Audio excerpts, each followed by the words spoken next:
কেমন আছেন? আছি ভালো আছি ভাইয়া, আপনি ভালো আছেন? জি আলহামদুলিল্লাহ, আমিও ভালো আছি। আপনার ব্যাপার আমরা জানতে চাই, একটু শুনুন। আমার সাথে যদি কেউ যোগাযোগ করতে চায় বা কারো ভালো লাগে, ভিডিওটা পুরো সম্পূর্ণ দেখবেন। দেখতে দেখতে ভিডিওর কোনো না কোনো জায়গায় আমার সাথে যোগাযোগ করার মতো ব্যবস্থা আমি বলে দেব। সন্তুষ্ট হয়ে যায়।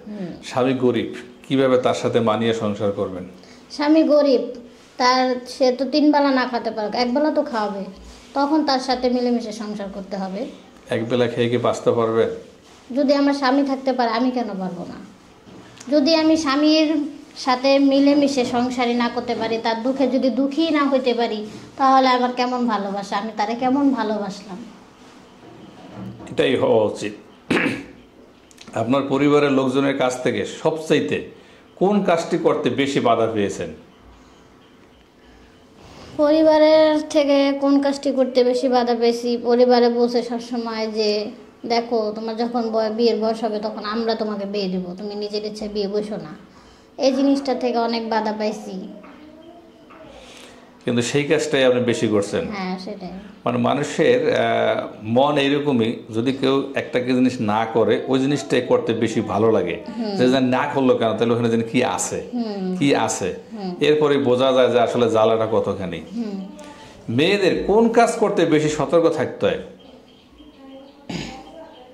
মেয়েদের যেন কোনো ভুল কাজ না হয় সেই কাজ থেকে বিরত থাকতে হয়। যেমন কোনো ছেলেদের সাথে কথা না বলা, কোনো জায়গায় না যাওয়া, কারোর সাথে অবাধ মেলামেশা না করা। আপনার যে কোনো চাওয়া সবচেয়ে বেশি কে পূরণ করেছে? আমার সবচেয়ে বেশি চাওয়া আমার বাবা যেহেতু নাই, আমার মাই পূরণ করেছে। মাই পূরণ করেছে। আপনার মায়ের সাথে কি আপনি কখনো ঝগড়া করেছেন?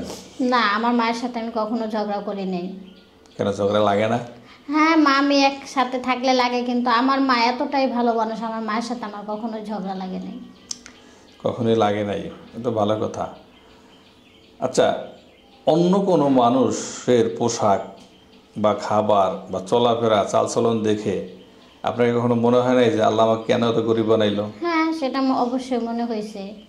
যখন কেউ একটা ভালো কাপড় পরে বা ভালো জায়গায় যায় বা একটু ভালোভাবে চলাফেরা করে, তখন মনে হয় যে কেন আল্লাহ পাক আমার বাবাকে নিয়ে গেল, আর কেন আমাদের এমন দুঃখের জীবন দিল, এর জন্য হয়তো আল্লাহ আমাদের এমন কষ্ট, এটা মনে হয়। কিন্তু তখন আমরা কি করব, সব কিছু তার মার কাছে চাহিদা করা যায় না, যেহেতু আমার মা বাসা বাড়ি কাজ করে, আমাদের তো বুঝতে হবে আমার মা অনেক কষ্ট করে কাজ করে। রাইট, আপনার মাকে আপনাদের বুঝতে হবে। আপনারা যদি না বোঝেন তাহলে বেচারা কে বুঝবে? এটাই তো স্বাভাবিক নিয়ম। এখন যদি আমার সাথে কেউ যোগাযোগ করতে চায়, আপনাদের চ্যানেল থেকেই যোগাযোগ করবে। দর্শক, স্ক্রিনে যে নাম্বারটি দেখছেন, এই নাম্বারটি চ্যানেল কর্তৃপক্ষের নাম্বার। এই নাম্বারে ইমো এবং হোয়াটসঅ্যাপ আছে। বোনটিকে কারো ভালো লাগলে, কথা বলতে চাইলে আমার সাথে কথা বলবেন, আমি তথ্য দিয়ে সহযোগিতা করবো। সবাই ভালো থাকবেন, আল্লাহ হাফেজ।